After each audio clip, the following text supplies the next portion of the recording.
Welcome into NBA Today. We've got a cast of thousands on deck. NBA champs Kendrick Perkins and Danny Green. Senior writer Tim McMahon. Senior insider Shams Charania is in the building with me.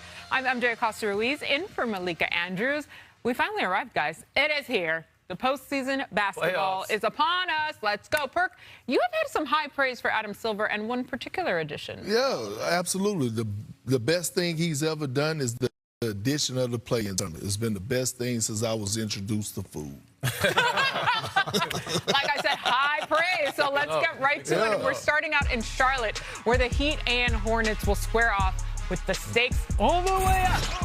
Couldn't help myself. It's a win or go home elimination game. One team will keep their playoff hopes alive. The other will start their summer vacations. Miami has the most wins in the play-in tournament's history and is the only team to reach the finals in the same year as competing in the play-in. But look, Charlotte isn't your average 9 seed. They've won nearly 70% of their games since the new year. So let's get out to Charlotte and say hi to Young-Masuk, who will be covering tonight's play-in game. Great to see you. I heard you got crispy sneakers on, but no team outperformed their preseason win over-unders more than the Hornets. What is the biggest reason they've made it to this point? Well, you got to give LaMelo Ball some credit here for his basketball vision. Over a year ago, when he was on his way to the hospital for special surgery at 4 a.m., he was in a town car in Manhattan with general manager Jeff Peterson. Peterson asked him, hey, can you give me some intel on some draft prospects? What do you think? He highlighted a Duke prospect, not Cooper Flagg. He loved his basketball IQ, his ability to get to his shots. He thought he had elite shooting, and this is a month before the Hornets even knew they were drafting 4th overall. And then I asked LaMelo Ball, I said, hey, look, you guys got Khan. When did you know this team's going to be really good? When you were up by 30 in OKC at the beginning of January? He said, no. He said, back in August, when they first saw Khan get on the floor with the vets, they had some summer runs, and that's when Jeff Peterson told me they developed instant synergy between LaMelo Ball and Khan Knipple, and of course, they have taken off ever since. Without fail, the in-house entertainment squad always makes sure to check the audio of the music right when you go live, but you are crushing it. That's just an indicator of what the atmosphere will be like tonight. But yeah, now that they have arrived, how far does Charlotte believe that they can go?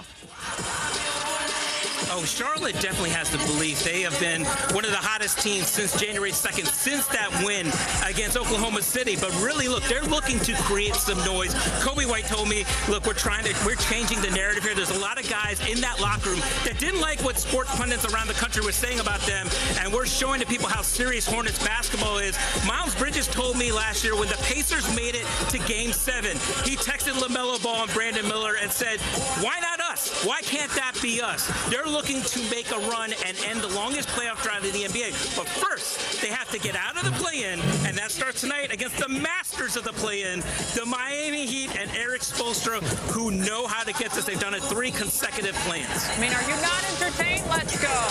Thank you so much. We appreciate you.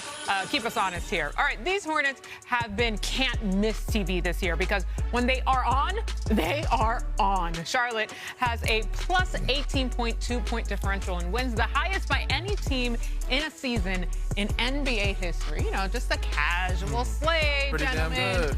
And a big reason for that success has been one of the best 5-man lineups in league history. When you look at the stats, the new look Hornets starters are 31-9 and have posted the best net efficiency for any 5-man lineup in a season since NBA began tracking the lineup. That goes back to 2007. Almost 20 years. Back to your team, Big Perk. Okay. Let's take a look at them, Why right? do they do so well? I mean, they're flowing. we give swinging around a little bit. Nope, we're going to go back down this way. Why not? And it starts with me. It starts with LaMelo. I mean, he's just matured this year. And there was a time we had injuries. He came off the bench. But he's making the right reads, doing the right plays. Play the tape. Let's see what he got coming up. He's such a threat. They have to pick him up so high at the top of the half court. He comes up this double, reads the screen. Brandon Miller, pick and pop, put a shooter in that double screen. Somebody's been wide open. You see Khalil Ware, too far of a drop. And then also a guy that he doesn't get enough credit, Brandon Miller, 20-plus points a game, averaging, throughout most of the season. So who's not giving him credit? Are they not a lot of people would give a lot of, LaMelo, but Brandon Miller's been the key. But well, of course you gonna favor the light-skinned guard, but I'm gonna go with the big fella in the middle, Moose Diabate. There we go. He has been doing his job to the T. The Moose is loose. Yes, he has been loose. One of the most underrated centers in the game, but has been a star in his role. I want you to check him out. He has been a beast on the glass, and the best three-point attempts is the ones off for offensive rebounds and the kickouts. You see the energy, you see the tenacity. Being a star in this role, some of those things go unnoticed because of the players, LaMelo Ball and Con Knipple, but that man has been doing his job exceptionally well in the middle. We talked LaMelo, we talked Brandon Miller, we talked Moussa Diabate. Now we're going to talk the glue. Now I'm going to talk about swinging around this way here. We're going to talk Con Knipple. Roll the tape. This is what he's brought to this team. You know, a lot of spacing, a lot of high IQ, and making some things happen. Setting this double screen, putting another shooter in that double drag. They try to ice it. Brandon Miller also making the right play. Get into that corner. You cannot leave him open. You give him a hair inch, he's got a hair trigger. It's going up, and he's lighting him. He's making. How was he that open? Are we serious? It looked open, but because he shot it so quick. Exactly. It was a pretty good contest. But he's a high efficient, high good, very good shooter as well. So. And that's pretty much how this team has been efficient, been running that point differential up the score. Strategy. 07, 08. Science, if you will. Yeah, the young Buzz City Killers are going to be thrown into the fire against the Heat team that lives by the phrase, act like you've been here before.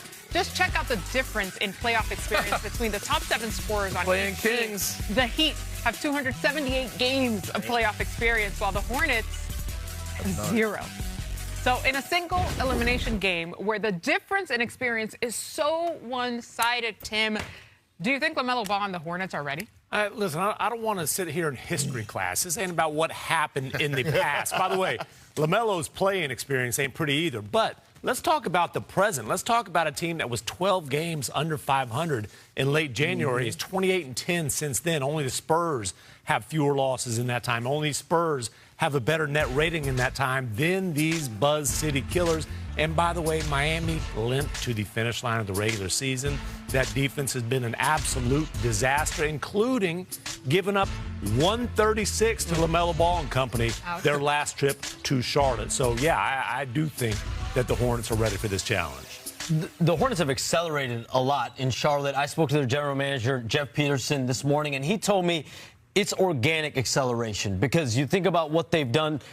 They have so much of their draft capital. They've got 7 first-round picks moving forward over the next 7 years. They've got 14 second-round picks. They've got financial flexibility. They haven't made this all-in trade yet, but they've organically built it. And Jeff Peterson told me we're going to continue to do it the right way. We're not going to take shortcuts here. And he really credited Charles Lee for setting the tone and the culture and the players there that have bought in completely to Charles Lee as their head coach. And Tim spoke a little bit about how great they've been. 11-22 they were on January 1st. Since then, 33-16. That's the 6th best record since then. They're 1st in offense, 5th in defense. They're 5th in net rating. And even maybe most importantly, LaMelo Ball has played all 49 games in that second half of the season since January 1st. And it seems like, well, not seems like, they have culture. They have established a foundation there. But let's not forget about the Heat culture.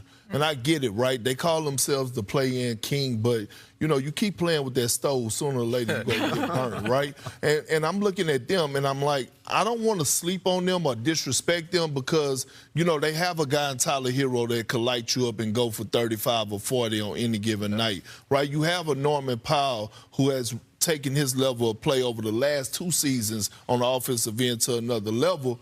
But it's time for us to highlight and call out Bam in a good way.